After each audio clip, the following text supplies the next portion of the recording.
ወሊላሂ ሙልኩ ሰማዋቲ ወልአርድ ለነገሩ እናንተ እንደታታልሉ ብትሞክሩም አላህ Subhanahu Wa Ta'ala በማንም አይገፋም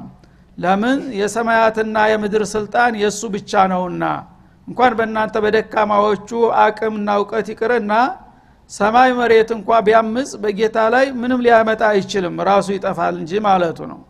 ሰማይ መሬት በሙሉ ዳር እስተዳር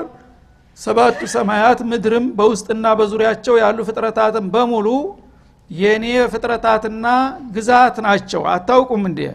ከማን ጋር ነው እናንተ ለመሆኑ ፍጥጫ የምትፈጥሩት ያላችሁ ታቅማችሁን አታውቁም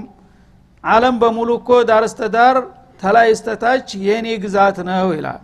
والله على كل شيء قدير አላህ ደግሞ Subhanahu Wa Ta'ala በሁሉ ነገር ላይ ፍጹም ቻይ ነው እሱ ሊያረገው የፈለገውን ነገር የሚያቅተውና የሚያዳግተው ነገር የለም ሁሉን ነገር እንደፈለገ በቅጽበት መቀያየር የሚችል የሆነ ጌታ ነውና እናንተ ምስጋና ይንሳችሁ እንጂ ብትለግሙና ብትጣመሙ ራሳችሁን ከመጉዳት አልፋችሁ በአላህ ላይ የምትፈጥሩት ችግር የለም በላቸው ይላል እና የአላህን እንግዲህ ሙልክ ማወቅ የሰው ልጆች አቅማቸውን እንዲረዱ ይረዳቸዋል ማለት ነው ብዙ ጊዜ ማቀደሩላህ አቀቀድሪ እንደሚለው ፍጡሮች በጌታቸው ላይ የሚባልጉና የሚያምጹት የአላህን ማንነት ባለመገንዘብ ነው አላህ ወይ ጭራሹን እንደሌለ ይሰማቸዋል በሐዋሳታቸው አይደርሱበትምና ወይም ደግሞ በተለምዶ አለ ቢሉም እንኳን እንደ ተራ ነገር እንደው እንዳንዲ ሰው አድርገው የሚገምቱ አሉ አላህን ማለት ነው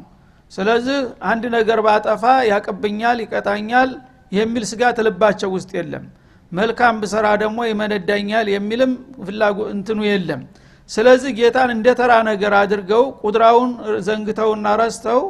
አዲ ነገር አድርገው ያውታል ግን የአላህን ምንነትና ማንነት ጠንቅቆ ያወቀ ሰው በሱ ላይ መወላዳት አያስብም እንኳን ሊያደርገው ማለት ነው ኢነ ፊ ኸልቂ السماوات والارض ለማንኛውም ስለኔ ምንነትና ማንነት ለመገንዘብ ይረዳችሁ ዘንድ አንዳንድ መረጃዎችን ልጠቁማችሁ እውነት ልብ ካላችሁ ማለቱ ነው አላህ Subhanahu Wa Ta'ala እንደሚታወቀው لا تدركه الابصار وهو يدرك الابصار እንዳለው የፍጥረታት አይን በዱንያ ላይ አያገኘውም ማንንም ፍጡር ጌታን ሊያዩ ሊያገኘው አይችልም ማለት ነው እሱ ግን ሁላችሁንም ያያችኋል እለት በእለት ይቆጣጣራችኋል ይላል ግን አንድ ነገር ስላልታየ የለም ማለት አትችልም ከማየት ያላነሱ መረጃዎች አሉ ስለ ጌታ የሚገልጹና የሚያስተዋውቁ ነገሮች ስለዚህ ከነዛ መረጃዎች እስቲ አንዳንዶቹን ልጠቁማችሁ እውነት ጤናማ አእምሮ ካላችሁ በዛ ተመላክታችሁ ስለኔ ግንዛቤ እንዲኖራችሁ ይላል እና ኢነ ፊ ኸልቂ السماوات والارض ከምልክቶቹ አንደኛ በሰማያትና በምድር አፈጣጠር ይላል ሰማያት እንግዲህ አንድ አይሉ ሰባት ሰማያት ስፋታቸውና ቁመታቸው ከዚህ እስከዚህ የማይባል በባዶ ሰማይ በህዋ ላይ ያለምንም መደገፊያና ማንጠልጠያ የተደረደሩ ሰማያቶች አሉ እነዚህን ሁሉ በዚህ መልክ የፈጠረና ያደራጀ ጌታ ምን ያህል ኃይል እንዳለው በዚህ ስራ ውጤቱ ለምን አትረዱም ማለቱ ነው ሰማያቱ እንግዲህ አንዱ ተዝተ መሬት አንስቶ መጀመሪያው ሰማይ ድረስ 500 አመት ርቀት ነው እንደ ሜዳ ሆኖ ቢጓዝ ተዛ በኋላ ሰማው የመጀመሪያው ሰማይ ድንዲያኔው ውፍረቱ ደግሞ 500 አመት የሚያሰር ነው